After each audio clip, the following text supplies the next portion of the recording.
On fait un test expérimental de captation vidéo en direct. Alors, c'est pas en direct parce qu'on va le diffuser plus tard, ça sera un replay, mais c'est une captation en direct d'un replay. Du coup, il y a JB qui joue avec des caméras et moi qui joue avec des boutons. Et on est là pour parler de la simplicité. Et regardez, déjà, la technologie. On va avoir une première phase d'une petite heure avec 3 intervenants et 4 avec Emmanuel, pardon. Emmanuel qui va nous faire une introduction sur le sujet de la simplicité en 15 minutes. Claudine Faure, architecte, qui va intervenir ensuite. Séverine et Yves Armel en 3. Ensuite, on a une table ronde d'une demi-heure. On va essayer de faire soft, sauf si les débats et les discussions sont passionnantes, on prolongera. Dans tous les cas, pour ceux qui voudront, après, il y aura une case apéro avec des bouteilles de vin à ouvrir. Emmanuel, qui va nous faire cette introduction, est enseignante, sémiologue, architecte, word designeuse, et elle va nous aborder le sujet de la simplicité d'une manière la plus simple. Claudine va nous parler de signalétique dans son studio Supernova, de sa pratique d'enjeux complexes dans les sujets de signalétique d'hôpitaux, de choses comme ça. Séverine Dietrich, qui est artiste, illustratrice, plasticienne, qui va nous présenter son travail, sa démarche et son rapport à la simplicité à travers des choses extrêmement plastiques. D'ailleurs, dans l'ordre, c'est inversé. Séverine va parler en premier. Et après, Yves Armel Martin, qui va du Bureau des Possibles, qui traite des sujets d'intelligence collective, de prospective, d'innovation. Et cette table ronde sera animée aussi avec Emmanuel qu'on a vu au début et Jean-Baptiste, qui est enseignant à Villefontaine. Ah, il y a un bug. Bon. Je fais ce que je peux. Hein. Ok. Allez, je vais passer... Hop. Je vais revenir au début. Et je vais donner le micro à Emmanuel. Bonjour. Alors aujourd'hui, je vais tenter de vous parler d'un sujet simple comme bonjour. C'est dire à quel point ça va pas être évident.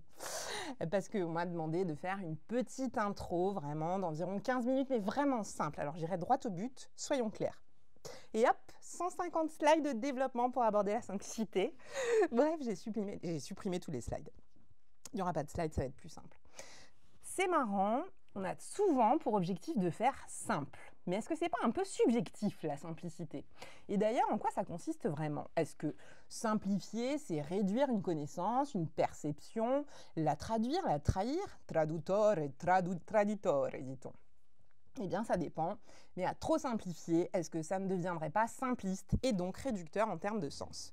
Puis, comment ça va savoir si ce qu'on choisit de soustraire, pardon, je commence par bégayer parce que c'est pas évident, si ce qu'on choisit de soustraire n'est pas essentiel? Le contraire de simple, en revanche, c'est pas compliqué comme un nœud dans les lacets, mais plutôt complexe, relié par des fils invisibles, tissé dans le vivant, dense. Enfin, pas tout de suite, plus tard peut-être, pour l'heure, seulement 15 minutes en réalité, pas plus, accrochez-vous. Bon, comme le design a vocation à résoudre des problèmes et à simplifier la vie des gens, j'avais envie de commencer par introduire une petite dose de désordre et surtout des questions. Alors, moi, mon truc, ce sont les mots. Pas ceux avec MAUX, ceux-là qui en voudraient. Non, les mots avec lesquels on peut jongler tout simplement. Oui, c'est vrai, parfois, on doit aussi jongler avec ceux des autres. Par exemple, là où j'ignore si la simplicité c'est bien ou mal, parce qu'à mon sens c'est pas la question, eh bien les manichéens, eux, tenteront de séparer le monde en deux et de le colorier en noir et blanc, parce que c'est plus simple pour eux de trancher et de retrancher plutôt que de ne pas savoir. Mais est-on vraiment obligé de tout savoir et de tout simplifier? Enfin, c'est quand même pas évident de construire des phrases simples quand il s'agit d'appréhender la complexité, et puis une phrase simple, est-ce que c'est forcément épuré, bref, minimaliste, avec une économie de mots? Plus c'est simple, plus c'est compréhensible et plus ça réduit la marge d'erreur d'interprétation? Pas toujours. Plus c'est épuré, plus la place laissée à l'interprétation est grande? Pas forcément. Dans le vieil étang, une grenouille saute et ploque dans l'eau. Ça, c'est un haïku. Et là, vous vous dites, c'est simple, il n'y a rien à comprendre. C'est reposant, peut-être, je ne sais pas. En tout cas, si parfois certaines choses apparaissent compliquées pour beaucoup de gens, comme les règles de ponctuation par exemple, disons-le, leur usage simplifie quand même grandement la communication en évitant certains écueils comme dans la vie, j'aime manger mes enfants et les chaussures de luxe. En parlant d'enfants, on a coutume d'entendre c'est enfantin, comme si les enfants étaient les maîtres incontestés de la simplicité. Bien, la simplicité qu'on leur traite n'est pas exempte de paradoxes, parce que si vous demandez à un enfant de ranger sa chambre, il va d'abord commencer par tout sortir avant de naturellement se remettre à jouer avec ce qu'il était censé ranger. Logique. Et un enfant qui tente de comprendre la vie, on en parle ? Avec ces questions sournoises que l'on affuble à tort de simplicité enfantine. Pourquoi le ciel est bleu ? Où va-t-on quand on est mort ? Pourquoi la mer est-elle salée ? Ça sert à quoi la guerre ? Le vent, c'est quand l'air est énervé ? Pourquoi on change de saison ? Pourquoi on sourit quand on est content ? Comment on fait les bébés ? Pourquoi notre ombre nous suit ? Pourquoi personne ne gronde papy qui a fait pipi sur sa chaussure ? Vous avez 4 heures. En général, les parents simplifient la réponse par manque de temps ou par usure en rétorquant que les enfants n'ont pas besoin de tout savoir, mis à part éventuellement que le Père Noël n'existe pas. Ce qui résume bien la situation, c'est le cas de le dire, et nous amène à nous demander comment traduire la complexité sans la traduire par l'excès de soustraction. La simplicité, finalement, c'est un peu comme un mirage quand on pense l'apercevoir juste là, au bout du cheminement, on avance, on court vers elle et hop, elle disparaît. Plus on cherche à l'observer de près, plus elle devient floue, à la manière d'une presbytie de quadragénaire, si vous voyez ce que je veux dire. Alors, quand on y pense, qu'est-ce que c'est vraiment la simplicité ? Sinon une forme de complexité grimée qui tente de se traduire. La complexité, d'ailleurs, c'est clairement plus simple à définir. On pourrait dire tout simplement que c'est une simplicité qui a cessé de se mentir sur sa véritable nature et qui l'assume sans complexe. Autre exemple, un verre d'eau, c'est simple. Mais quand on commence à se demander s'il est à moitié plein ou à moitié vide, selon que l'on soit pessimiste ou optimiste, là c'est différent. D'ailleurs, la vie pour un pessimiste, c'est quand même moins simple que pour un optimiste.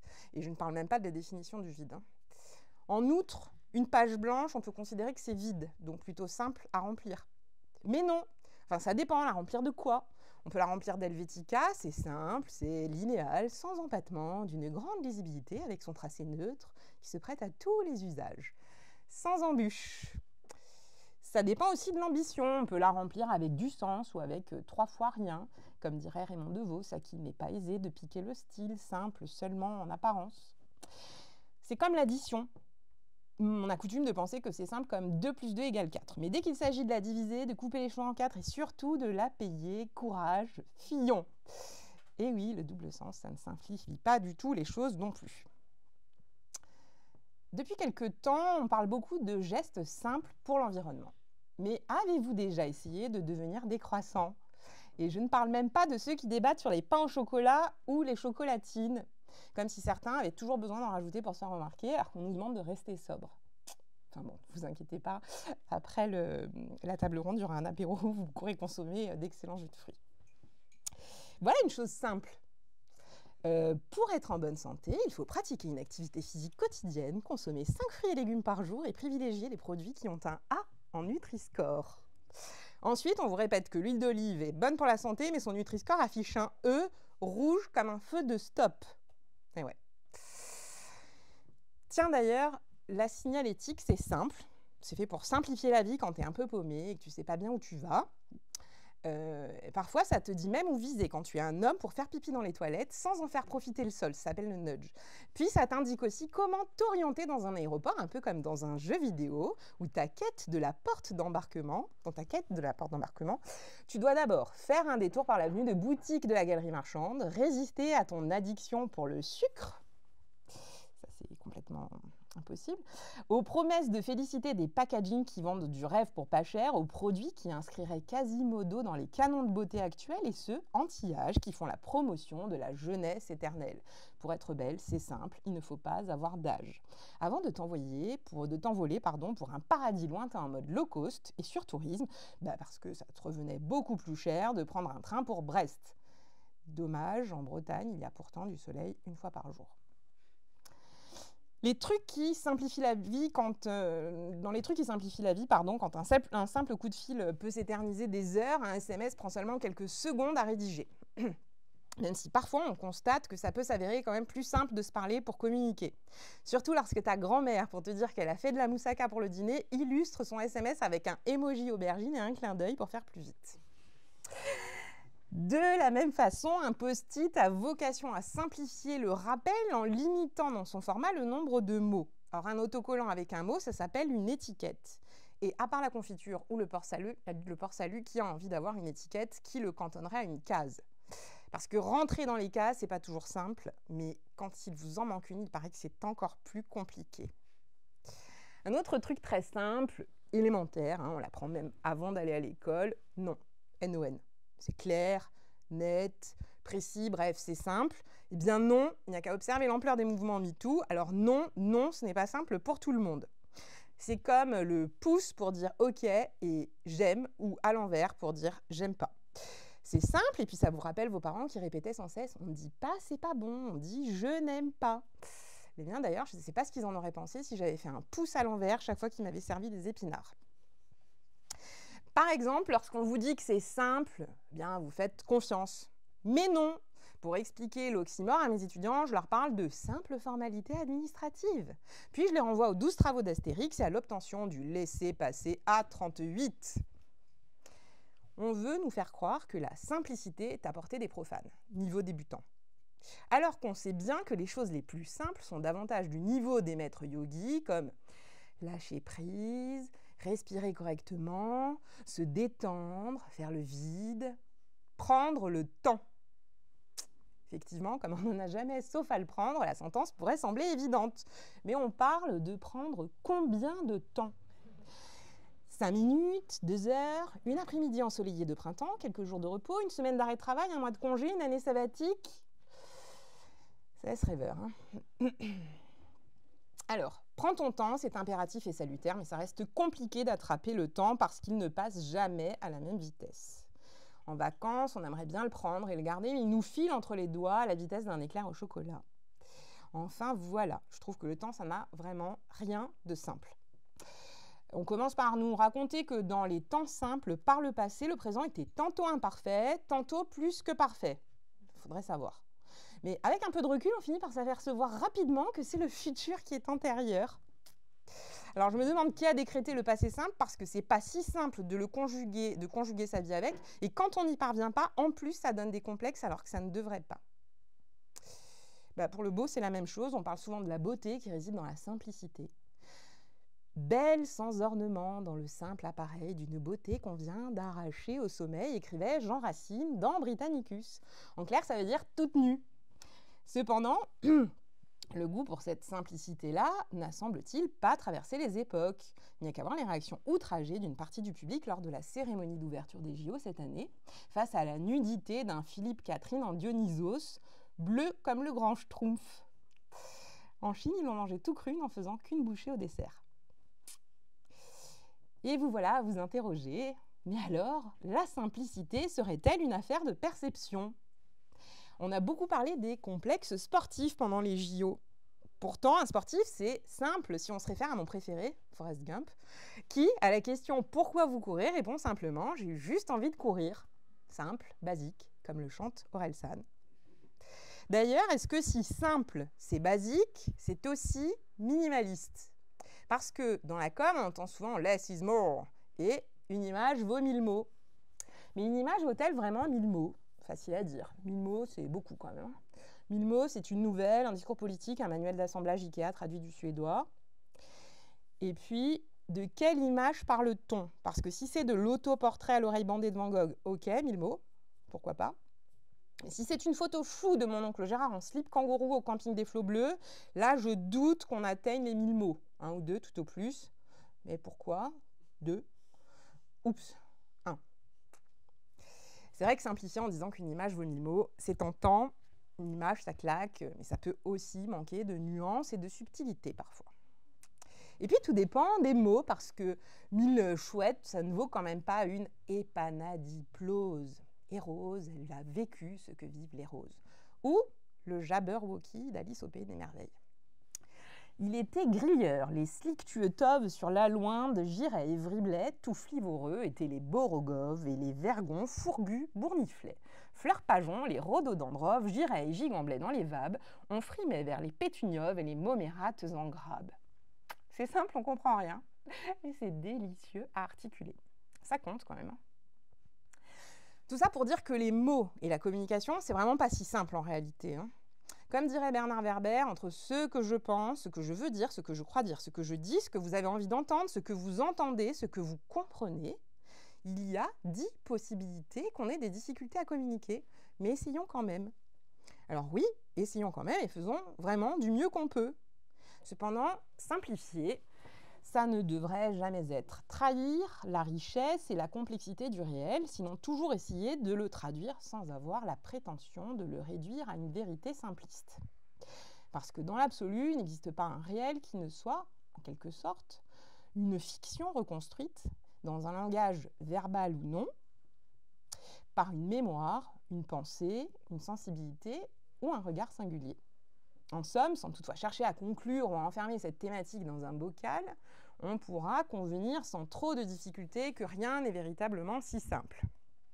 Même si toute la société essaie de faire en sorte que ce soit la simplification par l'homogénéisation, vous connaissez la dite loi normale, la courbe de Gauss, qui l'emporte sur l'hétérogénéité complexe des écarts-types. Heureusement, il nous reste la littérature qui manque à toute insertion, disait Michel Foucault.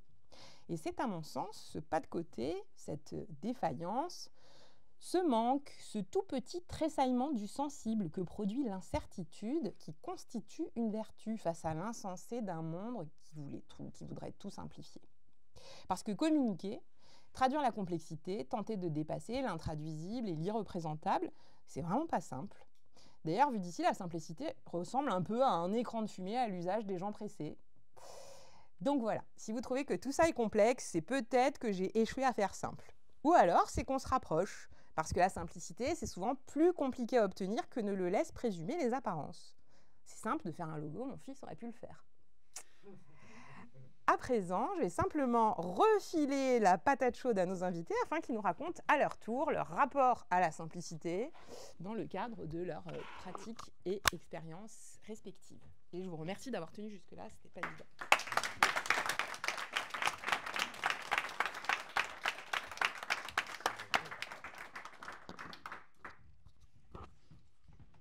Je vais proposer à Séverine de prendre la suite. Est-ce que tu préfères le micro comme ça ou le micro comme ça? J'ai jamais testé, mais ça c'est pas mal, ça donne une contenance. Ok. Ça marche. Allez, Et j'ai quand même la petite manette. Allez, C'est bon pour toi?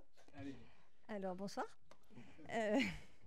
Donc je m'appelle Séverine Dietrich et je suis illustratrice et peintre. À la base, je viens du design graphique, donc des grilles de mise en page. Et j'aimais le noir et blanc, la photocopieuse, les typos suisses, et je ne sais pas ce qui s'est passé. Voilà. Donc j'ai commencé à peindre des montagnes. Là, j'étais encore graphiste. Donc un jour, en fait, je viens des montagnes aussi. Je viens des Hautes-Alpes. Et ça fait longtemps que j'observais que quand j'y retournais à Noël,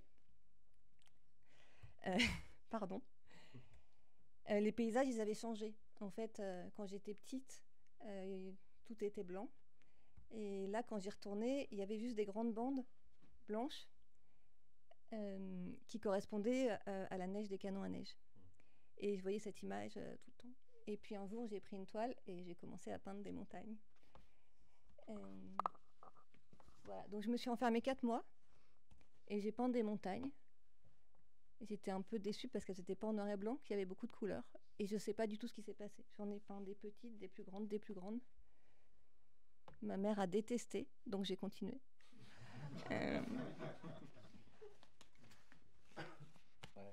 T'es prêt? Bon, voilà pour les montagnes. On peut passer à la suite. Mathias, prochaine slide. Donc, en fait, j'ai fait toutes ces montagnes. Et puis, la question est venue de... On est venu me chercher pour d'autres projets. Et donc, pour la peinture, plus pour le design graphique. Et donc, je me suis lancée là-dedans. Et donc ça, c'était une de mes expositions pour le MAC de Salomine, qui est dans le Nord-Pas-de-Calais. Et donc c'est là qu'il a fallu que, pour simplifier un peu les choses, j'avais besoin de me donner un cadre comme en design graphique, des contraintes, des règles, et donc je les ai définies moi-même. Donc waouh, c'est très grand. Mon idée de départ, c'était que je voulais témoigner de ce qui se passait dans le Nord-Pas-de-Calais, qui est une région vraiment très, très affectée par les mines, l'histoire minière et la guerre. Et ça me paraissait important, en allant chez eux, de parler d'eux. Et donc, je suis allée d'abord prendre des photos. Et à partir de là, j'ai commencé à réfléchir à un process qui était de mettre toutes mes photos toujours en noir et blanc, pour penser les images juste à travers les ombres et les lumières, et plus du tout être influencée par les couleurs du réel. Voilà, donc c'est que des paysages qui viennent de là-bas.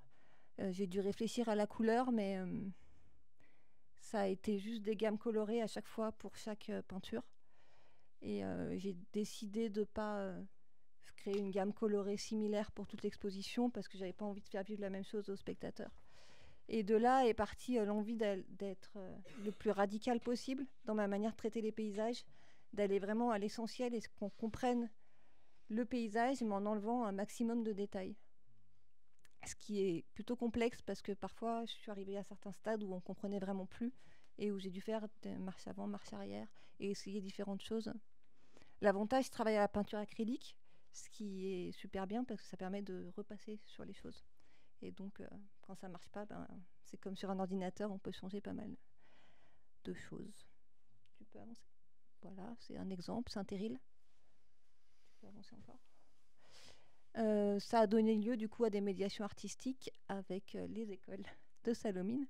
Et c'était intéressant parce que je pense que, non pas la simplicité, mais le côté très coloré du travail que j'avais fait et le fait qu'ils parlaient vraiment d'eux, ça a été très enthousiasmant et on a pu faire plein de choses avec du découpage, du collage, etc. Et c'était... Voilà, pardon. Et les habitants aussi ont très très bien reçu l'exposition parce que justement, j'étais allée vers eux et je n'avais pas ramené ma production personnelle. Ouais, ça a été une super expérience. Oui, il y a eu une toute petite exposition aussi. Parce que j'avais des restes, dans une démarche écologique, j'avais des restes de carton. Donc j'ai fait des mini-tableaux. Voilà, ça c'est... je me disais que c'était bien de mettre ce tableau de Le Corbusier, enfin ce tableau de moi, pardon, mais qui est tiré d'une photo qui a été prise au couvent de la Tourette. Donc pareil, travail d'ombre et de lumière, recherche de couleurs, tout ça, c'est un tableau au final. Et aussi une de mes références artistiques, forcément. Oui, donc en 2020, on s'est retrouvés enfermés. Et moi, je peins des paysages. Et en plus, je suis plutôt obsessionnelle. Donc, j'arrivais pas à décoller de ce qui se passait. Donc, les infos, tout ce qu'on voyait. Et notamment les hôpitaux, puisqu'on voyait que ça.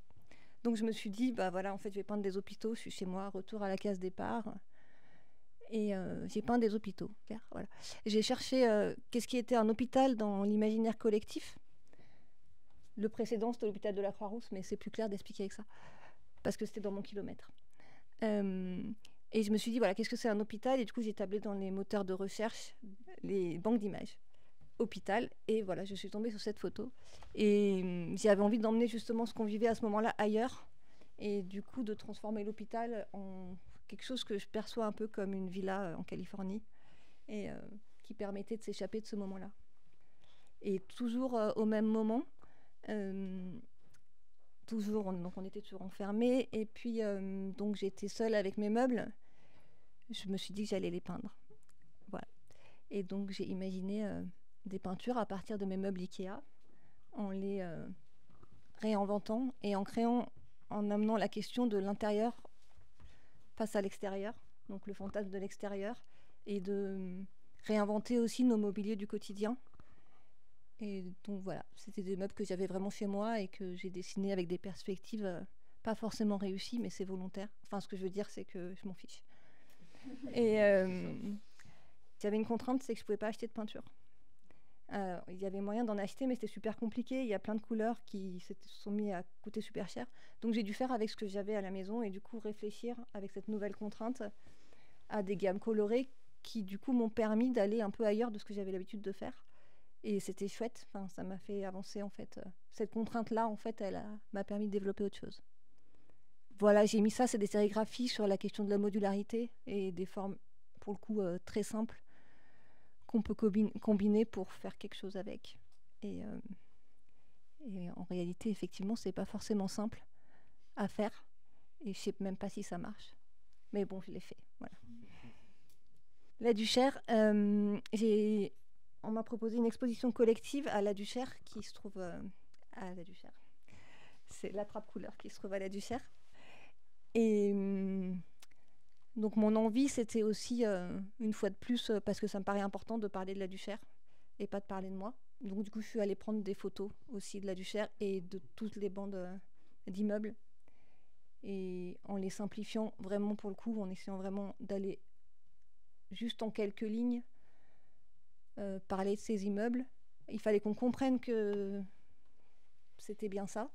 Et en même temps de créer des liens entre les immeubles qui symbolisaient aussi pour moi créer du lien entre les gens, entre les habitants de la Duchère et le lieu d'exposition. Ce qui ne s'est jamais passé. En fait, ça marche pas.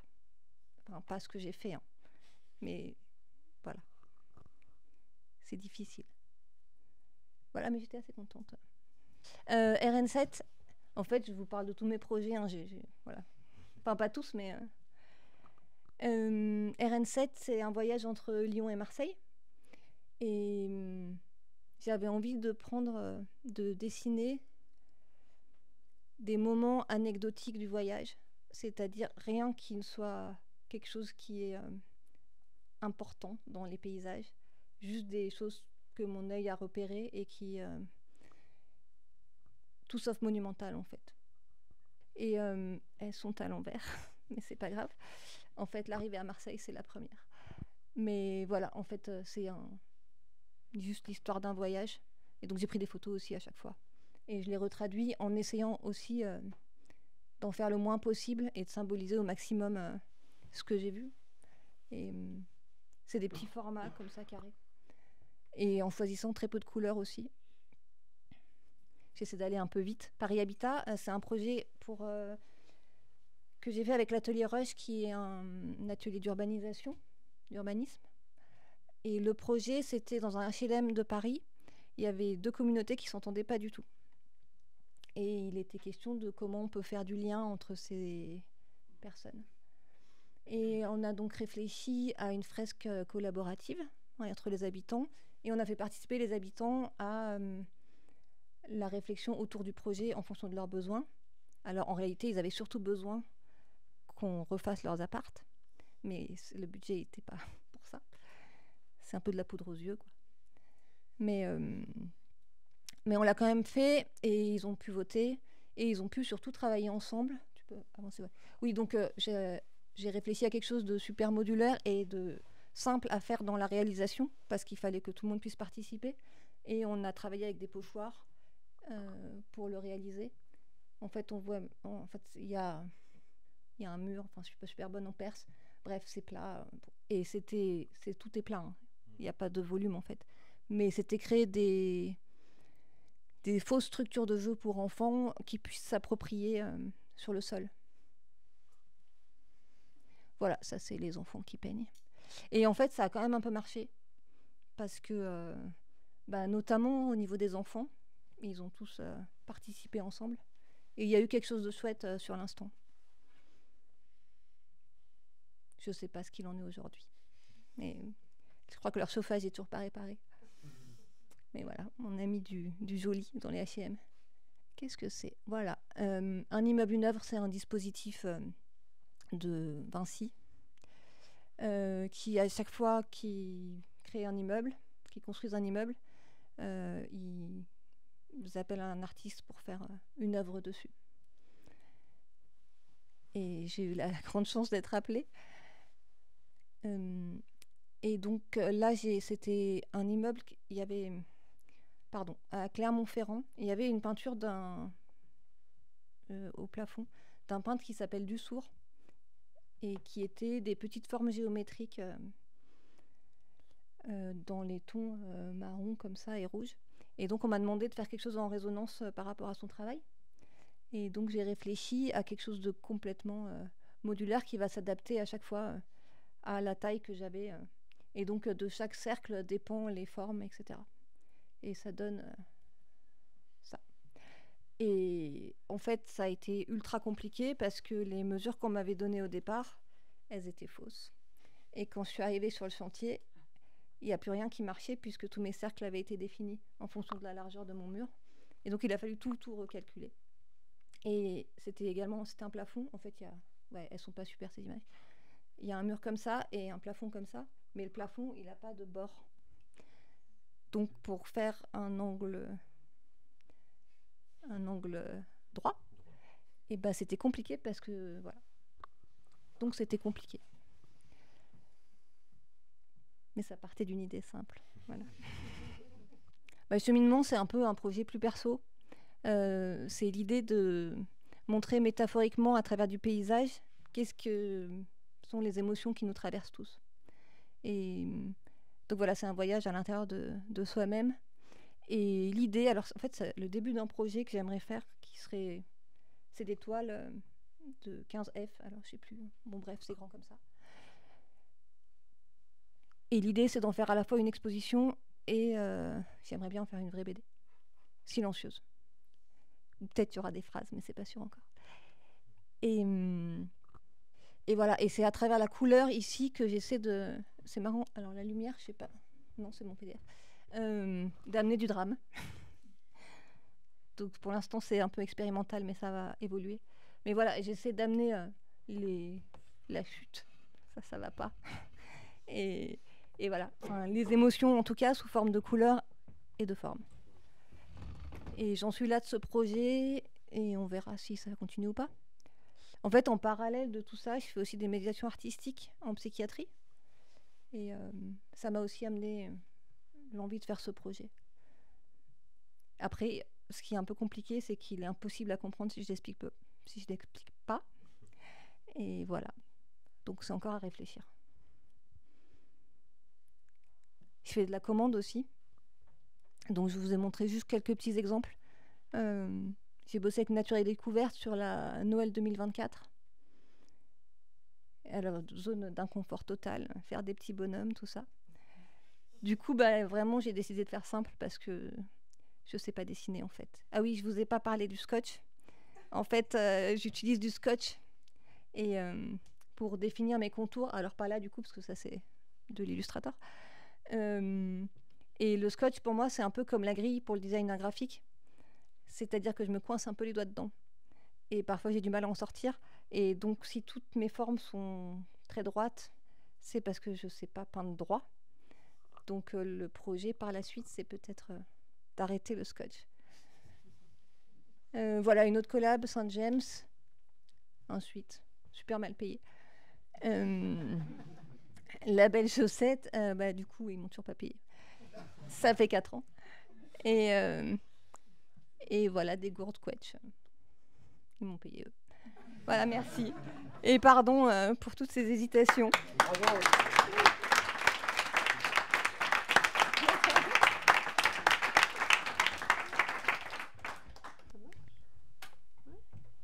Bon, je vais essayer.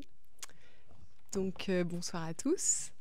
Donc moi, c'est Claudine Ford de l'atelier Supernova. Et je développerai plus après, mais on va dire qu'on est spécialisé dans le design de signalétique, mais pas si simple que le design de signalétique, donc on préfère parler d'orientation spatiale. J'expliquerai un peu plus tard. Donc derrière signalétique, la signalétique, ça peut être ça, un signe qui montre quelque chose. Quoi? Voilà, assez simple.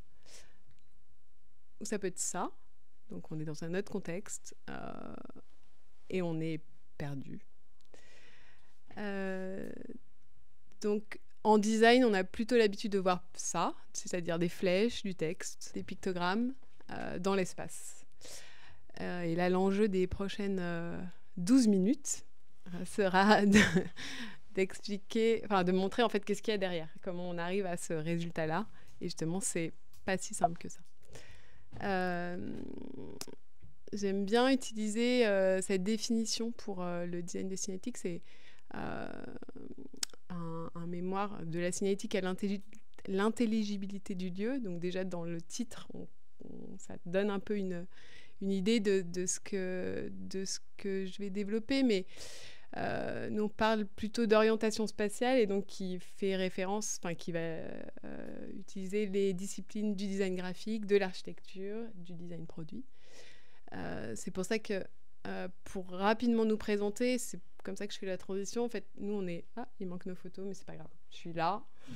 Donc moi c'est Claudine, architecte, et en fait on a cofondé Supernova avec Giovanni Mendini qui est là. Imaginez sa photo au milieu. Et par contre, on n'est vraiment pas seul. En fait, on travaille jamais seul. On travaille toujours avec des graphistes, des illustrateurs, des psychologues sociaux, des UX designers. Et c'est... En fait, on ne pourrait pas faire ce travail tout seul. Et en général, de manière quand même majoritaire, on travaille aussi au sein d'équipes de maîtrise d'œuvre, c'est-à-dire avec des architectes, des urbanistes, des bureaux d'études. Et c'est ça, en fait, qui va rendre notre travail quand même plus complet, finalement. Donc, pour revenir un peu à comprendre ce que c'est la signalétique, ou plutôt le wayfinding, en fait, le vrai terme, quand on a commencé Supernova, on a eu beaucoup de mal à définir ce qu'on faisait. Parce qu'en fait... on venait de Melbourne ou dans un bureau de wayfinding design. Et en fait, pour le traduire, il n'y a pas de traduction qui est vraiment correcte.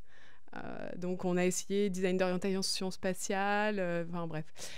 Design de signalétique, ça reste quand même ce qui parle le plus, même si on voit vite des panneaux de signalisation. Mais bref. Donc, en fait, le wayfinding, c'est vraiment la manière de s'orienter. C'est-à-dire... ce qui nous intéresse, c'est de réfléchir en fait au-delà des signes, comment on s'oriente en fait à travers l'architecture, la lumière. Il n'y a pas que finalement la signalétique qui va être un moyen de s'orienter. Mais également, et c'est un peu ce que tu avais introduit, c'est aussi il faut vraiment prendre en compte, comment dire, d'éviter de simplifier l'usager, comme on dit, l'usager avec un grand U. En fait, c'est de prendre du coup les personnes qui vont utiliser les lieux comme du coup avec toutes leurs particularités. Et c'est vrai qu'un exemple qu'on aime bien prendre, ça va être selon les lieux, en fait, qu'on soit dans un musée ou dans un aéroport, on va travailler de manière très différente. Ce qui paraît évident, mais c'est vrai que l'importance de l'efficacité de notre travail va être très différent. Enfin, les enjeux de ce type de lieu va être très différent. Donc, finalement, notre travail va être également différent. Ou qu'on soit un touriste ou une personne qui va au travail, ne va pas utiliser les mêmes chemins, parce qu'on n'a pas les mêmes enjeux, on n'a pas les mêmes intérêts. Donc, finalement, notre travail, quelle que soit son échelle, quelle que soit l'échelle dans laquelle on va travailler, chaque échelle aura sa propre complexité. Qu'on aille sur ce que tout le monde peut... on peut tous se mettre d'accord qu'un hôpital, c'est un lieu très complexe. Une école maternelle peut avoir sa propre complexité également. Ou également dans les espaces urbains ou des espaces temporaires comme par exemple dans le monastère des Clarisses à Roubaix où on a travaillé du coup sur de la signalétique temporaire dans un espace, dans un lieu en plus classé historique. Donc voilà, en fait chaque projet va avoir sa propre complexité qui ne doit pas en revanche se voir au final. Donc pour comprendre un peu comment on va arriver finalement au résultat de la signalétique, il faut finalement comprendre comment une personne s'oriente. En fait, il n'y a pas besoin de signalétique. Chacun a des processus pour se repérer. Finalement, c'est très psychologique. Donc, comment on se repère? En fait, on utilise naturellement des cartes mentales, c'est-à-dire la première fois où on va aller quelque part, on va faire toutes les étapes, puis la deuxième fois, on aura compris, on ira directement à notre objectif. Ou on va utiliser tout ce qui va être on appelle ça point de référence, mais là, par exemple, c'était dans un hôpital pédiatrique où on avait mis une grande sculpture de fourmis. Et finalement, plutôt que de venir rajouter des signes, ça permet de pouvoir dire, vous allez jusqu'à la fourmi, puis vous trouverez les ascenseurs derrière. Et finalement, on fait cette même stratégie dans l'espace urbain où, pour indiquer des endroits, on va utiliser finalement des marqueurs urbains, des églises, des places. On va utiliser finalement d'autres éléments pour venir se repérer. Et l'inférence, c'est assez simple. C'est si on cherche le numéro 40, même si on ne le voit pas, on imagine bien que c'est à la suite de cette... c'est la suite logique. On voit le 35-36, donc on a la suite. La question des couleurs, elle est toujours délicate et intéressante. Mais en cinétique, elle est très, très, très difficile. Alors après, on a des contraintes de réglementation et de contraste, évidemment, mais également, c'est tout simplement, il faut se dire qu'il y a 11 couleurs qui sont facilement nommables, je ne sais pas comment on dit, bref, qu'on peut facilement décrire. Donc, disons que ça peut pas être l'unique moyen de s'orienter, parce que si on se trouve à l'étage rouge, on ne sait pas si on est avant ou après l'étage vert. Donc voilà, ça peut être une aide de mémorisation, mais c'est pas une façon de... on peut pas l'utiliser comme unique manière de se repérer. Donc là, c'est un peu pour détailler notre méthodologie. En fait, avant d'arriver du coup au signe, on va travailler sur les flux, donc on soit sur un espace urbain existant. Là, c'est pour la première image, ça va être le village de Saint-Antoine-l'Abbaye, qui a une problématique, comme tous les petits villages historiques, de traverser des voitures et qui veut devenir piéton. Donc, on va venir observer. Si c'est un lieu existant, on va venir observer les flux existants. Si c'est des lieux projetés, donc des lieux qui n'existent pas encore, on va voir. Ah, il y a un petit bug sur un plan. Bon. On va utiliser des outils de visibilité ou alors et également à étudier les flux par typologie d'usager. On va avoir la question de l'identité finalement de la signalétique qui va suivre l'identité architecturale quand on s'insère en tout cas dans un projet architectural. Donc là c'est un théâtre où on travaille avec Villemotte et associés, et l'architecture est déjà très audacieuse, et donc l'objectif c'est que la signalétique suive en fait, et toute l'identité va être aussi forte finalement que l'architecture. Dans un tout autre registre, ça c'est un projet qu'on a fait vraiment au tout début, donc excusez-nous pour... c'est vraiment imparfait, mais on aime bien cet exemple parce que c'est pour c'était pour des établissements d'accueil à l'API, donc pour des personnes en situation de handicap mental. Et typiquement, le pictogramme toilette, au début, on a fait un pictogramme très codifié, universel, et en fait, ça marche pas. Ça marche pas. En fait, un toilette, il faut dessiner un toilette. Voilà. Et c'était vraiment intéressant, finalement, c'est un peu la subjectivité de la simplicité là-dessus, où en fait, des évidences, effectivement, ce pictogramme universel, en fait, c'est un homme et une femme, et bref, voilà, c'est bon. On aime bien cet exemple-là. Et enfin, un travail qui, après, se rapporte plus à ce qu'on connaît classiquement du design, avec le travail de la matière, de la maquette et du prototypage. Et je vais prendre un cas d'étude, du coup, assez rapide. Du coup, l'école maternelle de la Crosse, que c'est un projet où on a pris beaucoup de plaisir à travailler, du coup, avec des enfants qui de 3 à 6 ans. Et c'est là où c'est intéressant de réfléchir finalement même que ce soit des enfants ou même quand on parle sur toutes les questions des langues. En fait, c'est pas que la langue, c'est également aussi des façons de voir le monde différents.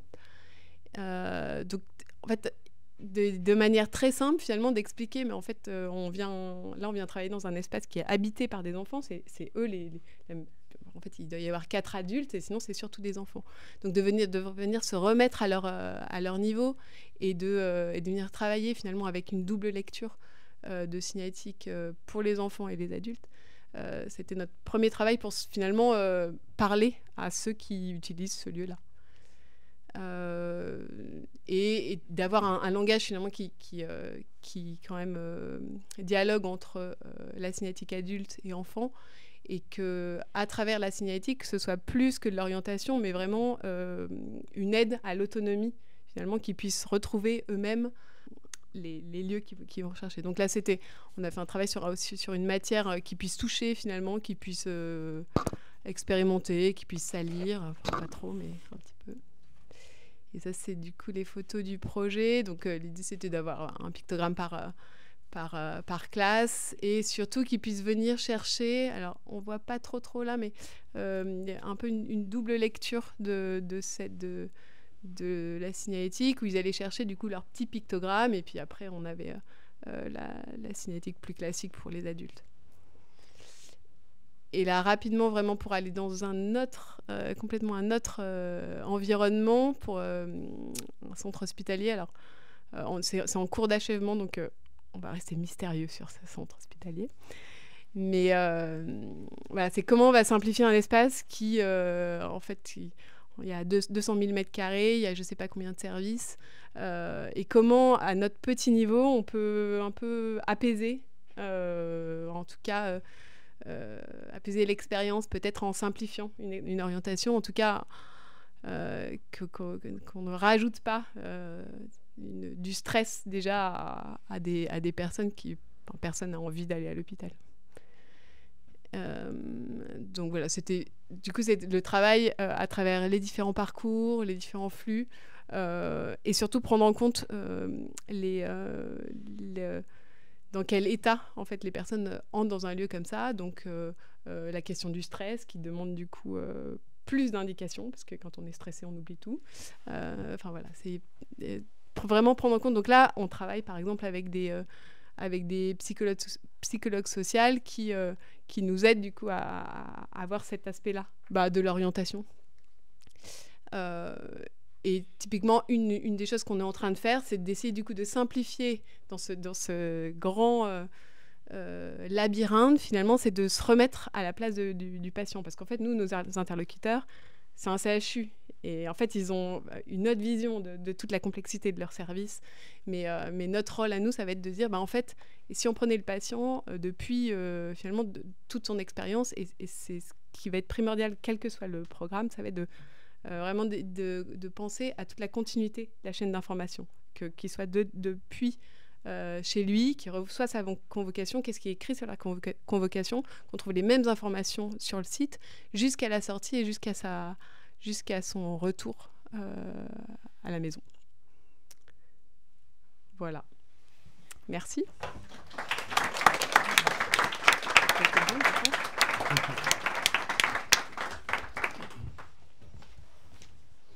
Tu veux en cravate, toi? J'ai une cravate, ce sera bien. Je vais prendre J'espère que quand je vais cliquer, ça va marcher. Bonjour à tous, donc, je suis Yves Armel, Martin du Bureau des Possibles. Très heureux d'être avec vous ce soir. Bureau des Possibles, une petite agence, on est 5, on est sur Lyon. On accompagne nos clients pour devenir des organisations plus collaboratives. On fait appel au design fiction, on fait appel au design interactif qu'on réalise, et on fait appel à l'intelligence collective, qui n'est pas une discipline du design. Et peut-être pour situer les valeurs ou le contexte dans lequel on essaie d'intervenir, on constate, comme nous tous, qu'on est dans une période de transition très forte. On est en train de quitter l'ère de la modernité. On a une transition multifactorielle, environnementale, numérique, spirituelle, qui arrive dans plein de domaines. Et donc ça va secouer. Ça va secouer pendant 50 ans. Et on pense qu'une des manières de passer ça, c'est de créer des collectifs en alliance. Donc recréer des espaces de confiance entre les personnes, dans les organisations ou dans les territoires. On ne sait pas ce qui va se passer, mais au moins créer des espaces qui vont les rendre plus résilients pour passer les étapes à venir. Donc on est un peu là-dessus. Évidemment, ce n'est pas simple. Voilà. Donc, du coup, je vais vous raconter 3 types de complexité qu'on rencontre et à laquelle on essaie d'adresser. D'abord, la première, c'est une complexité humaine, c'est la complexité des relations et des postures. En fait, on a tous j'ai mes petites notes là, mais quand on a un collectif de personnes, on a des différentes personnalités qui ont chacune des motivations profondes qui ne sont pas les mêmes. on a des manières d'agir, des choses qui sont importantes pour chacun de nous, qui ne sont pas les mêmes. Et donc, on a des mécanismes, des stratégies qui ne sont pas les mêmes. Et donc, du coup, tout ça, naturellement, crée des différences d'intérêt ou des différences d'appréciation. Et naturellement, ça crée des tensions, des rigidités, des énergies qui sont portées vers l'extérieur pour essayer de contrôler l'autre, pour se protéger. Et ça crée des rivalités mimétiques. Voilà. Et donc tout ça, ça crée des systèmes, certes complexes, mais qui sont bloqués, qui sont rigides. Voilà. Ok, donc on voit là dans les rapports entre les personnes qu'il y a des postures qui se jouent et puis qui peuvent se frotter. Et donc une manière, c'est d'essayer de tourner l'énergie plutôt vers l'intérieur et d'aller regarder ses propres besoins, ses propres attentes, ses propres fragilités, ses propres limites, et de trouver un espace pour pouvoir les mettre en commun. Je sais pas, ouais, c'est ça. Donc, Schutz, qui est un psychologue qui a travaillé sur les performances des organisations, dit que de l'intelligence collective, hein, que c'est un groupe composé d'individus qui peuvent dire leurs peurs et besoins et qui acceptent de ne pas avoir raison, qui acceptent des collectifs en alliance, de gens qui sont capables de dépasser leurs frustrations en vue du bien commun, en vue d'un objectif commun, quoi. Et on voit que là, du coup, être capable non pas de voir ce qui ne va pas, et de l'opposer, mais plutôt d'être capable de reconnaître qu'on a des fragilités et d'être capable d'avoir un espace de parole pour pouvoir le dire, ben ça crée le contraire de la rigidité, quoi. Ça recrée de l'espace, c'est pour ça que je dis que l'énergie, au lieu d'être tournée vers l'extérieur, elle est tournée vers l'intérieur. Ça recrée de la souplesse, et là, on peut travailler, et ça ne résout pas tout, mais en tout cas, ça recrée une patte humaine, relationnelle, qui assouplit, et ça devient une complexité féconde, voilà, et non pas rigide. Voilà, donc ça, c'était la première sujet sur lequel on travaille, qui fait plutôt appel à des techniques de l'intelligence collective, mais le design joue aussi, puisque nos postures intérieures sont liées à nos postures extérieures, donc c'est lié à notre rapport au corps, comment on aménage l'espace, comment on convoque la coopération et la position des gens les uns par rapport aux autres. Évidemment, ça joue sur les postures intérieures et sur le reste, donc la mise en espace, notamment la manière dont on informe les gens, joue aussi dessus. Alors, deuxième sujet, une fois qu'on a passé ça, c'est comment, collectivement, on peut s'envisager comme un écosystème complexe. Et comment on peut aider, finalement, les groupes de personnes à comprendre les mécanismes sous-jacents de la complexité. Je veux dire, on sort de la modernité, l'archétype de la modernité, c'est la machine. Et le monde, nos organisations sont construites comme des usines. Vous regardez un collège, comment c'est fait. On prend 30 gamins qu'on traîne pendant 55 minutes dans de l'allemand, dans de la physique, dans des maths, etc. C'est une chaîne de montage. Et c'est le paradigme habituel où quand on a un problème, on veut le simplifier en coupant en sous-problèmes qu'on confie à des experts. Voilà. Et du coup, on a des trucs qui sont très petits, mais qui deviennent plus vivants. Voilà, c'est un peu notre problème qu'on a actuel. Donc on doit garder la complexité. Et on doit se penser non plus comme un truc très analytique, mais un truc qui se voit d'ensemble. Donc comment on donne à voir cette complexité? Donc on travaille pas mal sur les territoires, hein, notamment dans les politiques culturelles. Donc la première entrée sur le territoire, avant de cartographier la complexité des relations entre les personnes, c'est le rapport au territoire, parce que tout le monde est expert de son territoire, a quelque chose à raconter. Donc on se met en œuvre ensemble autour de ce qui nous appartient à tous, qui est notre territoire. Donc on les voit là en train de dessiner les cartographies des forces vives et des relations sur leur territoire. Et c'est cet écosystème humain qu'on va essayer ensuite de mapper par rapport à la carte du territoire. Et là après on essaie de rendre compte de ça, et c'est pas simple, on n'y arrive pas toujours. Margot et Elise, de l'équipe qui sont là, s'y essayent, et ce n'est pas toujours évident. Là, par exemple, c'est sur les enseignements artistiques du Pas-de-Calais. Donc là, une tentative de représenter les coopérations entre les structures sur le territoire. Donc il faut à la fois rendre compte du territoire et à la fois rendre compte des liens qui sont plus ou moins forts. Donc on essaie de superposer deux choses qui n'ont pas le même sens. Et voilà, ça c'était un essai cartographique qui était assez élégant, mais qui ne disait pas grand-chose en fait. Voilà. Donc ça nous a plus amusé nous que ce qu'on a pu tirer comme sens derrière de ce que c'était. On a vu quelques éléments quand même. Un autre, là, par exemple, là, c'est sur les Pyrénées-Atlantiques. Ben là, on sépare. On a d'un côté le territoire où on repère les choses, Et puis là, à droite, c'est les types de coopération qu'il y a sur ce territoire. Des coopérations A4 en haut, des coopérations A2 en bas, avec les types de coopération. Voilà, c'est un autre type de cartographie, là, qui rend un peu plus compte de ce qui se joue donc entre les différents acteurs, en l'occurrence des pratiques amateurs musicales et des enseignements artistiques des Pyrénées-Atlantiques. Voilà. Donc voilà, on s'essaye de créer des outils pour aider à rendre compte de ces écosystèmes. Alors c'est aussi dans nos outils de facilitation, donc on va faire appel à des outils qui permettent d'essayer de cartographier les dynamiques de communauté et les relations entre les personnes. Par exemple, à droite, là, vous avez une matrice de réciprocité, c'est-à-dire qu'on n'a pas juste des fournisseurs et des clients, on a un collectif de personnes et tout le monde donne quelque chose à tout le monde. Ou pas à tout le monde, mais en tout cas, les relations sont complexes, peuvent être circulaires. Et comment on représente ça? Donc, on a des grilles d'analyse, des matrices qui permettent d'essayer de rendre compte de cette complexité et des mécanismes qui se jouent derrière. Alors, tous les travaux qu'on fait là-dessus, une partie d'entre eux sont financés par des programmes de recherche. Et donc, je vous signale juste que toutes ces méthodes, on essaie de les décrire et de les publier en Creative Commons. Ils sont sur notre site et sur le site du Lucas. Voilà.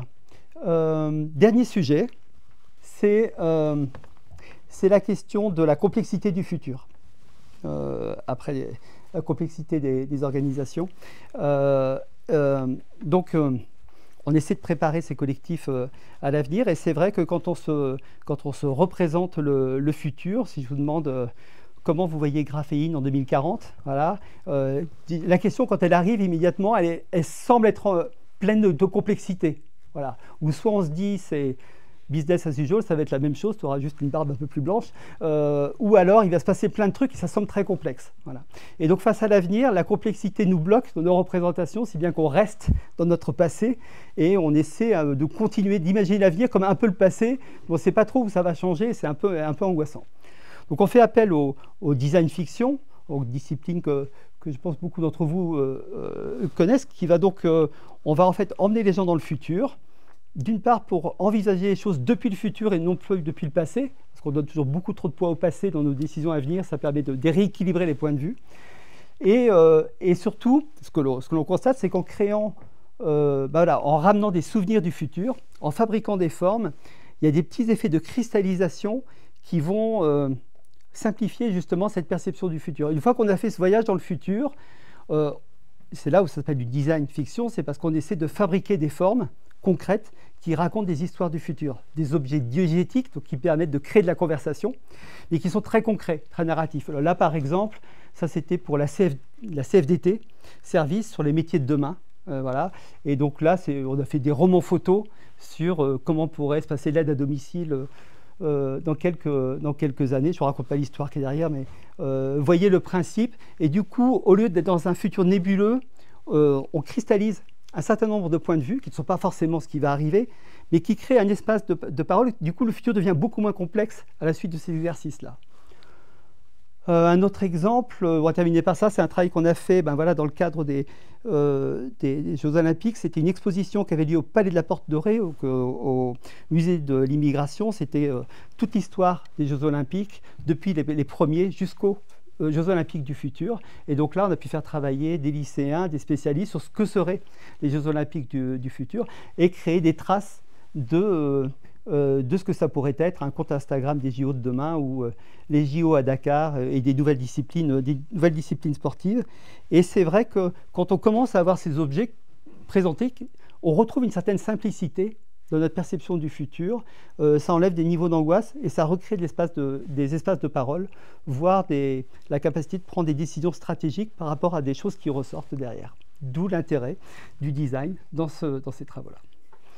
Voilà, je crois que c'est ça que je voulais vous partager ce soir.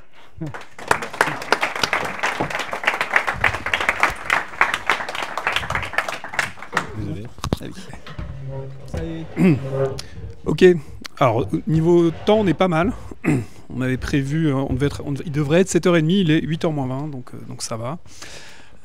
Donc on va prendre juste 20 petites minutes pour conclure un petit peu cette soirée. Donc c'est pas tout à fait une table ronde. Je suis pas au bon endroit, ok. C'est pas tout à fait une table ronde. On va faire un exercice. Alors avec vous, déjà, je m'excuse encore de vous faire. Vous êtes des cobayes un peu d'un format, donc ça va pas être une table ronde. Par contre, vous pouvez avoir de l'aide. Donc ça peut être aussi ouvert évidemment au public. Plutôt que de poser des questions et d'essayer de mettre en lien ce qui vient d'être dit, on s'est dit qu'on allait tester un format où on va se faire aider. On va se faire aider par des gens qu'on va convoquer. Voilà, on a une dizaine de personnes. Donc je sais pas, je me mets là, par là.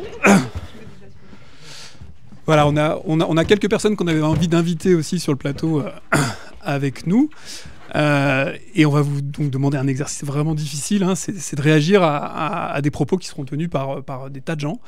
Alors parfois vous aurez pas envie de réagir, et c'est pas grave, on le prendra pas mal, et c'est là qu'on se tournera vers le public qui aura peut-être envie de réagir, et de connecter ce qui va être dit, alors ce qui va être dit explicitement ou implicitement dans les extraits, à vos pratiques, en lien, si possible, aux enjeux de simplicité ou de complexité, ou pas, parce que bon, la thématique simplicité, on en a déjà bien parlé, et ça couvre à peu près tout. Donc on peut démarrer, ouais. Un mot que j'aime bien, qui vient du Québec, ça s'appelle le PFH. Vous savez ce que c'est, le PFH? Non, vous allez me le dire. C'est le putain de facteur humain. Ça explique beaucoup de choses. Pourquoi des gens continuent à croire des choses qui sont tellement incrédibles Alors, merci Hubert pour l'intervention. Donc je me tourne vers la... On a un peu évoqué ça, il me semble, notamment la présentation de Claudine, évidemment la présentation d'Yves Armel. Je pense que Séverine pourrait aussi réagir. Est-ce que vous avez envie de réagir aux propos d'Hubert sur le putain de facteur humain? Nous, c'est évidemment au cœur de notre travail, mais ça me fait réagir à quelque chose que Claudine doit rencontrer aussi, c'est que tu as parlé des différences de vision entre les enfants et les adultes. Et en fait, on est dans un monde qui est de plus en plus pluriel, et donc il y a de l'interculturalité partout. Et donc, du coup, le facteur humain, c'est qu'il y a aussi une complexité de gens qui voient le monde différemment. Ouais. Et nous, on a travaillé, par exemple, une fois aussi sur un hôpital.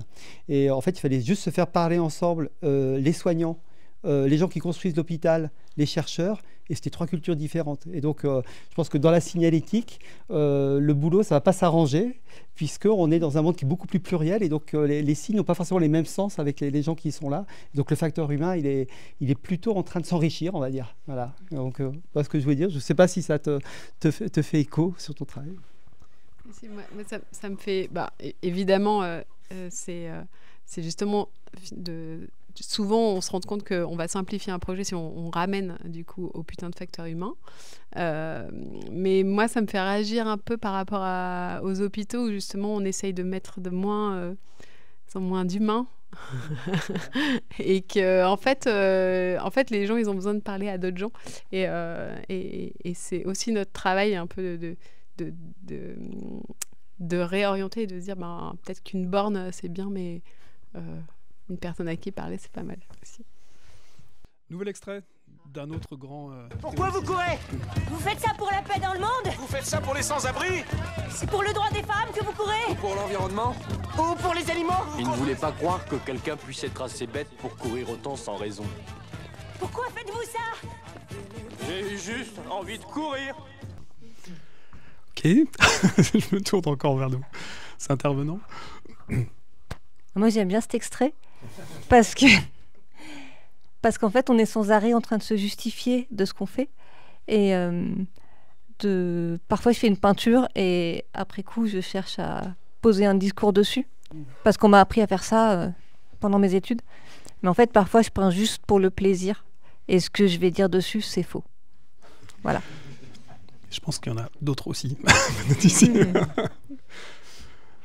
Claudine, peut-être, je sais pas, oui, tu parlais tout à l'heure d'intuition notamment. Oui, en fait, ouais. Moi, ça me fait penser... C'est vrai que ma première réaction, c'était plutôt... nous, on ne peut pas du tout se permettre de faire des choses pas pour le plaisir. Enfin, c'est pas du tout les mêmes enjeux, en tout cas. En revanche, avec l'expérience, on peut appeler ça l'intuition. En fait, il y a des choses qu'on sent et du coup, c'est là où il faut déconstruire et comprendre pourquoi on sent que c'est ça qu'il faut faire. sur cette question de l'intuition. Ce qu'on voit là, on se sent obligé effectivement de créer un récit qui donne du sens sur quelque chose quoi, en permanence. Et il y a quelque chose qui peut être utile à concevoir, c'est l'absurdité. C'est-à-dire qu'une certaine dose d'absurdité, il y a un moment, ça va arriver aux limites de ce que la raison permet de faire, et ça libère une métacognition qui va un petit peu au-delà, qui ne s'arrête pas à la raison. Et c'est aussi la pratique artistique, tout simplement, qu'il y a un moment, le discours, on sait que ce n'est qu'un discours, et ça ne marche pas parce que ça va plus loin que le discours. Voilà. Et ça nous emmène au-delà, et je pense que c'est aussi des choses qu'on doit porter. C'est un petit truc. Chez les patients hospitalisés, notamment les psychotiques, enfin les grands psychotiques, parfois ils font des œuvres absolument hallucinantes dans la répétition ou dans un process qu'ils mettent en place, et ils n'ont rien à en dire, et pourtant leur boulot est vraiment hallucinant à voir et d'une qualité dingue. Ouais. Top. Juste pour faire le lien avec ce que tu disais, on n'a pas le droit de ne pas justifier. Enfin, je trouvais ça assez intéressant, et je pense que globalement, ici, on est sans cesse, dans nos pratiques de projet, à devoir justifier, argumenter, parfois, effectivement, des choses qui sont juste apparues spontanément, effectivement. Mais c'est comme ça. On va écouter un tout petit peu Edgar Morin, on est obligé quand même. C'est pas simple, hein, c'est pas si simple, c'est pas simple. Mais c'est pas compliqué non plus, parce qu'il faut faire une différence entre complication et complexité. Bon, la complication, par exemple, vous avez un chat qui a joué avec une pelote de laine, et cette pelote de laine est tout à fait embrouillée. Bon, c'est compliqué de reconstituer la pelote, mais c'est pas complexe. Bon, vous avez par exemple des bureaucraties qui vous renvoient de service en service parce qu'elles sont compartimentées. Ben, c'est compliqué, vous avez des problèmes compliqués. Vous devez téléphoner à une entreprise, à Orange par exemple, pour qu'on répare votre télévision, et vous attendez un quart d'heure, et puis on vous renvoie à un autre service. C'est compliqué, c'est pas complexe. Donc, si vous voulez, la complication vient de beaucoup de choses qui, dans le fond, seraient très très simples à faire, mais qui ne marchent pas parce qu'il y a trop de séparation, trop d'incompréhension. Voilà. Alors, la complexité, disons, c'est quelque chose, d'ailleurs, qui, le mot complexus, qui est un mot latin, veut dire tout ce qui est tissé ensemble. Alors, si vous voulez, on peut dire que dans la réalité, dans la nature, les choses ne sont pas séparées comme dans les universités. Vous n'avez pas d'un côté la botanique, la zoologie, la microbiologie, la climatologie. Vous avez en fait toutes ces choses-là sont liées les unes aux autres dans ce qu'on appelle maintenant, qu'on connaît un peu d'écologie, les écosystèmes. Les écosystèmes, c'est un ensemble de relations entre tous les êtres vivants et le milieu physique, composé d'interactions, de rétroactions, et qui crée une organisation spontanée. Et ça, c'est complexe. Ça dure 1h30. Hein. Après, on a un peu envie d'entendre la suite quand même. Je vous laisse réagir si vous le voulez à la différence à la métaphore textile, entre la pelote de laine et le tissage. Moi, ça me fait penser vraiment à finalement que justement qu'il y a des choses qui sont pas du tout compliquées, mais qu'on peut complexifier. Mais tu en as parlé un peu sur la question. Il y a certains lieux où en fait il va y avoir d'autres enjeux, comme typiquement un aéroport où en fait ce serait très simple d'amener juste la personne à son terminal, mais en fait il y a d'autres enjeux qui sont commerciaux, marketing, et qui vont du coup on va complexifier en fait le parcours, on va nous demander de complexifier le parcours pour qu'on puisse passer effectivement devant la boutique, le duty free, le machin. Et voilà, ça me fait penser à ça. Ne parlons pas de la cinétique dans les casinos là. Vous imaginez bien que la complexité fait partie. Justement, raconte-nous un petit peu les casinos, votre expérience des casinos. C'est pas très éthique. Hein. Non, mais disons que c'est vrai qu'on a travaillé sur un casino à Melbourne et l'objectif, c'était justement de perdre en fait les gens, qu'on trouve jamais la sortie. Et voilà. Bref, voilà. On fait ça sur le web très bien aussi. Je sais qu'il y a des web designers par là. Non. Tiens. Nous désirons obtenir le laissez-passer A38. On vous a mal informé. Vous devez vous adresser au guichet 2. Ce formulaire vous permettra d'obtenir le formulaire rose. Le formulaire rose. Il est nécessaire pour l'obtention du laissez-passer A38. Guichet 12, deuxième étage, escalier B, couloir J. Pour le formulaire jaune, guichet 7, cinquième étage, escalier K, couloir W.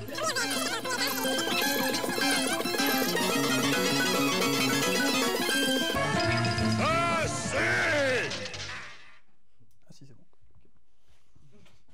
bon. Quelqu'un se lance? Ouais. Non, moi, en fait, il y a un truc, je pense en tout cas, on n'a pas encore réussi à trouver ça, c'est que il y a un moment, il faut accepter que nous sommes des êtres complexes et nous devons vivre dans la complexité. Voilà. Et à un moment, je refuse à ce qu'on me réduise à la fonction de consultant ou de voilà, je veux être aussi artiste, je veux être aussi ami, je veux être aussi tout ça. Et c'est cette complexité qui est là, qui se joue. Et cependant, on voit que quand on commence à travailler ça, eh bien, il y a un effet toujours plus, parce qu'on reste dans un mode comme ça, c'est-à-dire qu'on va faire travailler les gens, et du coup, putain, vous allez m'en rajouter, il y a les soucis des autres qui se rajoutent à mes soucis, et on a l'impression de rentrer là-dedans. Voilà. Et donc, quand on aborde la complexité, dans des écosystèmes, eh bien, on entraîne avec nous la complication, ce qui est compliqué. Et ça, je n'ai pas encore réussi à trouver, parce qu'en gros, il faut accepter d'être complexe tout en étant léger, quoi. Et donc, il faut lâcher prise à un certain nombre de choses. Et je pense que c'est en voyant un peu autrement les choses, mais c'est pas évident. Pour raconter notre métier, ce qu'on fait, j'arrive pas vraiment à le raconter, parce qu'on fait plein de trucs qui n'ont rien à voir, donc je rentre pas dans les cases. Donc à raconter, c'est compliqué. Pourtant, pour nous, ça va, quoi. Voilà. Et voilà. En tout cas, quelque chose que j'ai pas réussi à résoudre entre les deux qu'on vient de voir. Voilà. On revient toujours au premier ou au deuxième truc, c'est le putain de facteur humain, en fait. Et à chaque fois, sur toutes les questions sur lesquelles on s'est arrêté après, c'est à chaque fois, on revient à ça, finalement. Et je me faisais cette réflexion sur vos retours, sur chaque truc. C'est vrai. On se disait que ça pouvait aussi lancer un sujet sur la question des normes, de la réglementation, de l'ensemble aussi des paramètres du projet qu'il faut prendre en compte, qui peut être... ouais, non. Est-ce que vous faites des tests utilisateurs? Parce que moi, du coup, je viens du digital et du coup, on l'utilise pas mal, ces tests utilisateurs. Est-ce que vous, dans la signalétique, comment est-ce que vous savez que quand la personne va arriver, après, je sais pas combien de temps vous faites pour les projets, combien de temps vous y passez, comment vous savez que ça fonctionne? Alors là, là, on va parler du temps du projet, qui est dans l'idéal. Ça nous arrivait une fois de pouvoir faire un test après coup et pour pouvoir réajuster. Mais en fait, dans le temps du projet, il n'y a pas le budget pour qu'après avoir mis le... Alors, en revanche, si on est sur un lieu qui existe et du coup qu'il faut refaire, là, oui, on va faire des tests utilisateurs. Mais sinon, en fait, on a des logiciels. On a des logiciels qui vont simuler des flux. Donc là, c'est imaginer le facteur humain de manière digitale. Donc, qui a donc sa part d'imperfection, hein, absolument.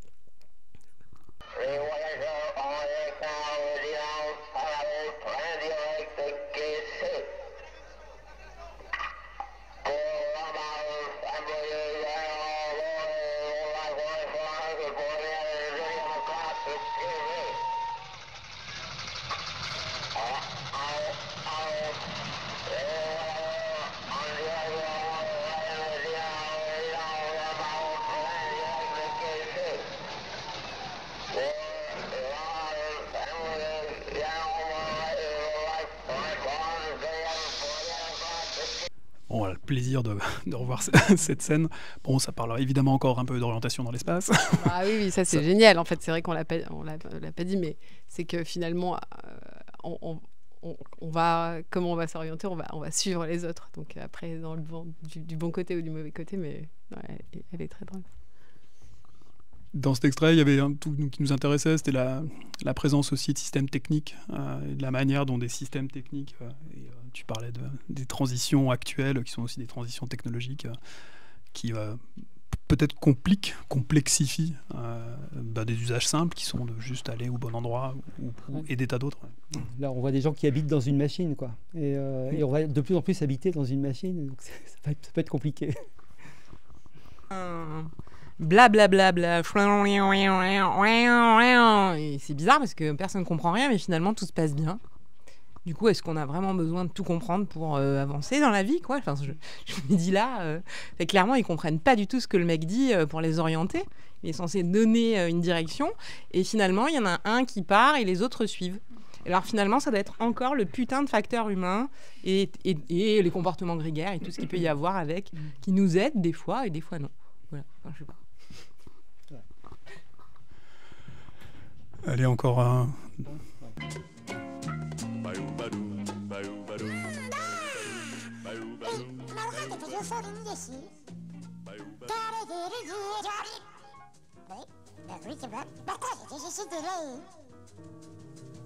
Ma perché me ne cavo fuori e davanti ai lavi, sono camminiti. Ma per cosa fai sì? Calma, si pare fuori. E va bene, vedi che andare fuori, forte che vedo si sembra le cave. Ma cosa mi sì? Ora che me ne fuori, amica, ora che ne ora che me ne fuori. Oh, si sembra la fare. Fuori, sono cantare, perché se non va bene, no, di là, adesso siamo la capa, no, di qui, siamo la capa, no, di là,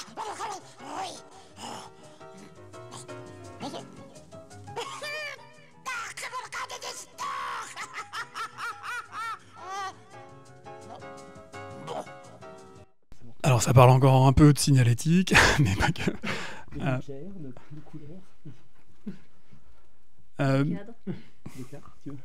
Ouais, et voilà, il y avait aussi peut-être la dimension plastique, simplement, ou les moyens, l'économie de moyens, ou pas, ou d'autres sujets.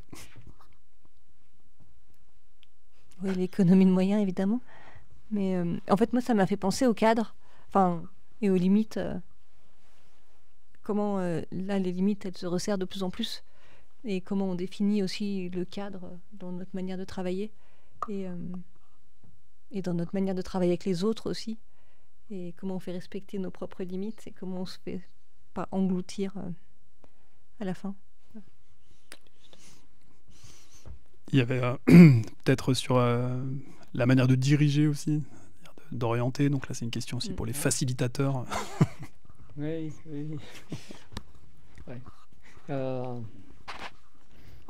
Oui, après la question c'est là-dessus sur la facilitation, c'est où tu vas chercher l'énergie, quoi. Est-ce que l'énergie elle est dehors, elle est d'en haut, ou est-ce qu'elle est dedans?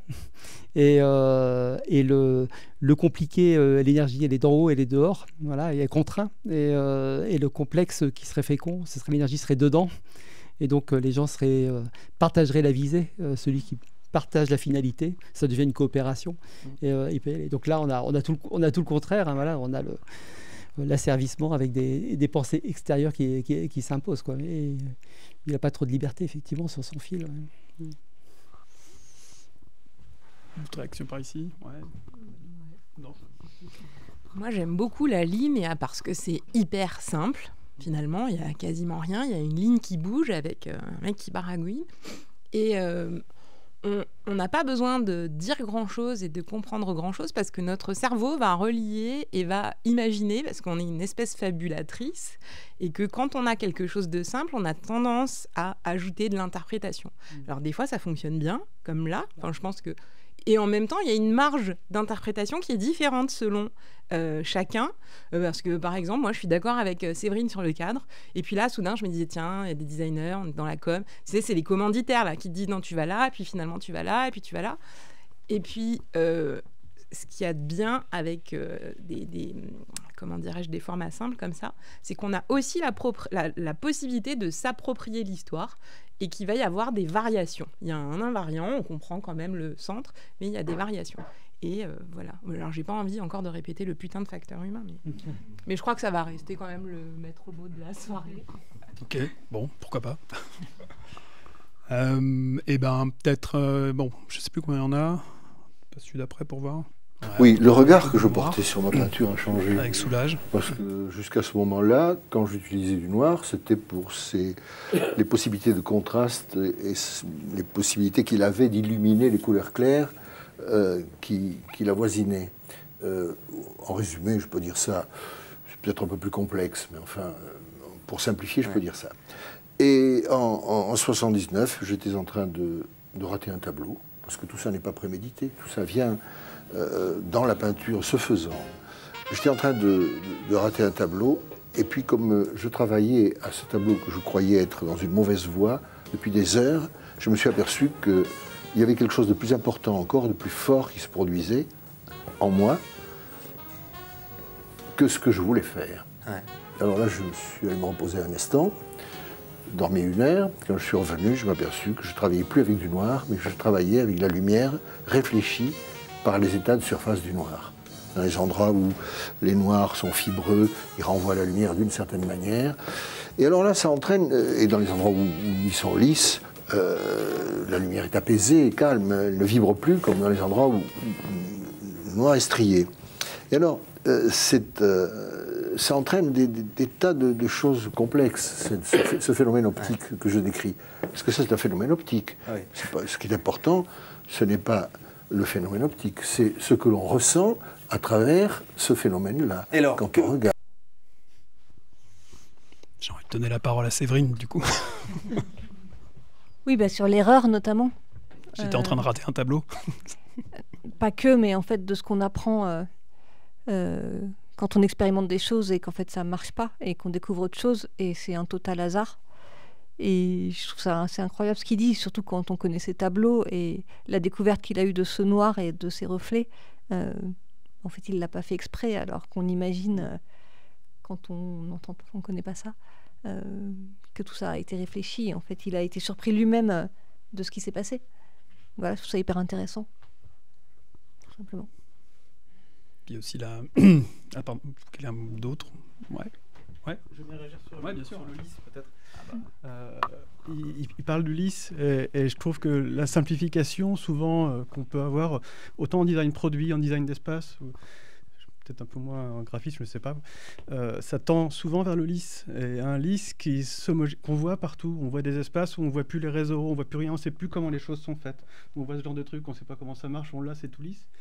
Maintenant, les spots qu'on met dans les chantiers, les spots, on jette l'objet entier quand il marche plus, on remplace plus juste l'ampoule. Ils l'ont tellement lissé qu'on ne sait même plus comment l'ouvrir. Donc les objets nous racontent plus tellement, je parle en termes d'objets, nous racontent plus tellement comment ils fonctionnent, comment ils sont devenus tellement lisses. Et peut-être que, alors moi je viens du design produit à la base, on nous apprenait quand j'étais étudiant, enfin nos profs nous disaient il faut faire des objets qui soient complexes et qui ne soient pas compliqués, justement. Il ne faut pas qu'on sente la lourdeur de l'articulation de l'objet et tous ses composants. Il faut qu'on ait un objet qui soit homogène, uniforme, le plus simple possible, et l'usager ne doit pas sentir tous ces composants. Peut-être que maintenant, ça serait peut-être intéressant qu'on réapprenne aussi à comprendre comment ils se démontent, comment ils se réparent, et donc sans les rendre trop compliqués non plus, en réussissant à garder un objet qui sert d'abord à son usage, mais qui quand même communique un peu de son côté compliqué, parce qu'elle existe. Et moi, ça me fait mal de jeter des spots entiers, quoi, alors qu'avant, on remplaçait une ampoule, on gardait le corps, on balance tout maintenant, on balance tout l'objet. Enfin, pas les vôtres, peut-être, mais...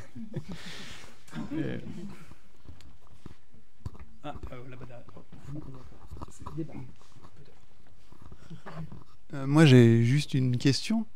C'est que depuis tout à l'heure, on parle de simplicité comme un but qui a l'air vraiment le but ultime, quoi.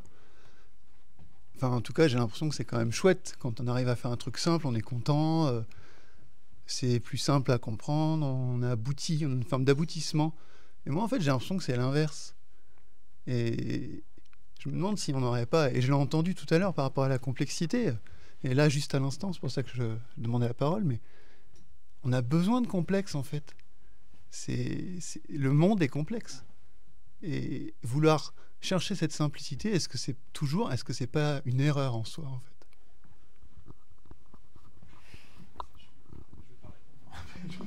Ça me fait penser, votre réflexion et celle de monsieur derrière, au fait qu'il y a quand même une tendance en ce moment à vouloir revenir à comprendre comment les objets sont fabriqués, réintroduire en fait de la friction et de la... repartir vers cette... vers quelque chose de plus complexe, de montrer la complexité pour plein de raisons, parce que des fois, réintroduire de la friction fait que on a le temps de se poser des questions avant de faire quelque chose de façon automatique qui est potentiellement dommageable pour soi, pour sa santé, pour l'environnement, etc. Et sur le...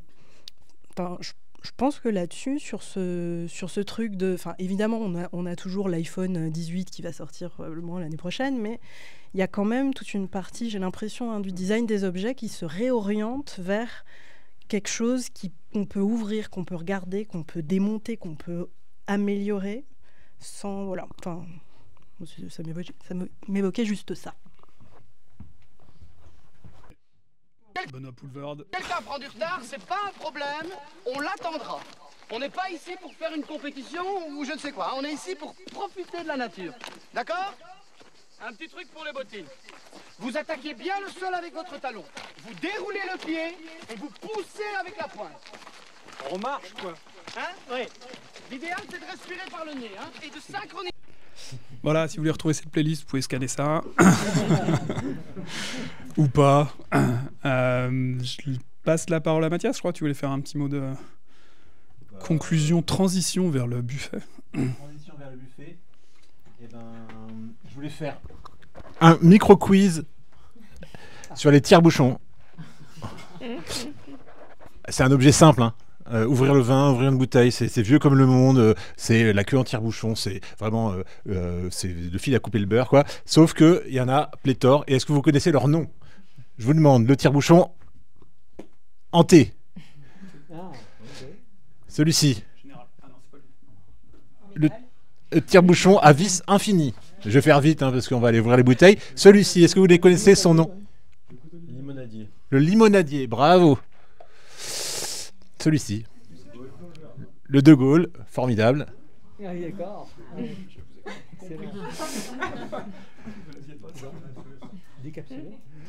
Le bilame, c'est le plus technique. Ah oui, d'accord. Le tire-bouchon à levier.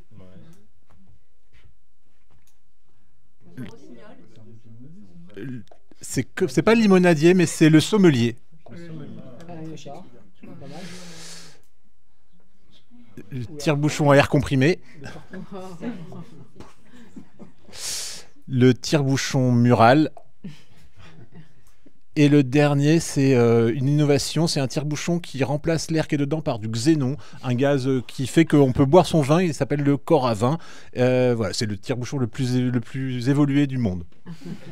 Voilà, je vous propose de passer à l'apéro, merci.